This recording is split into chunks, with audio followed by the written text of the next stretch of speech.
Ano ba ang pinapahirap sa part ng pagiging loadmaster? Schedule ang pinakamahirap sa loadmaster.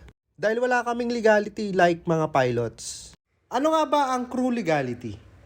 Yan ang ibig sabihin ng crew legality. Ang mga piloto at flight attendants may crew legality. Ibig sabihin yan may certain hours lang silang pwedeng magtrabaho. Sa duty time and working time. Example ang mga piloto. Pag daytime, pwede silang magtrabaho maximum 8 hours. Pag sumobra sila sa 8 hours, ibig sabihin nun, illegal na sila. Hindi na sila pwedeng lumipad.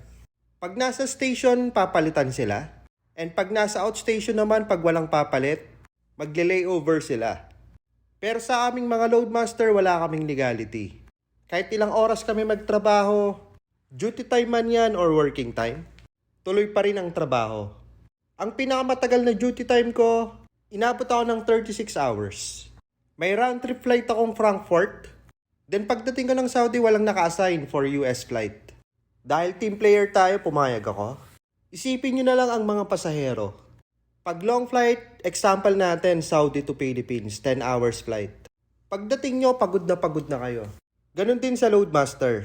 And at the same time, nagwo-work ka pa. Pero kahit na anong work pa yan, masasanay din ang katawan mo. At syempre, ang priority natin ang safety. Dahil pag loadmaster ang nagkamali, maraming pwedeng mangyari.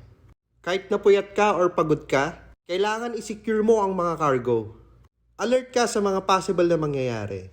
Dapat okay lahat ng decision mo, lalo na pag may problema sa flight. Pag nagkamali ang loadmaster, pwedeng mag-tip ang eroplano, pwedeng masira ang eroplano, pwedeng madelay ang flight, or worse, pwedeng bumagsak ang eroplano. Kaya dapat there's no room for error. Kaya bago kayo magtrabaho, dapat nasa tip-top shape kayo. Dapat nakatulog kayo para hindi kayo palutang-lutang sa trabaho. At kahit may problema kayo, huwag niyong dadalhin sa trabaho nyo. Ang problema, may oras yan. So kahit na anong pinagdadaanan mo, dapat physically, mentally, and emotionally ready ka. And syempre, huwag niyong kalimutang magdasal before and after your work. Thank you for watching, Masters! And follow for more aviation content. Master Bay.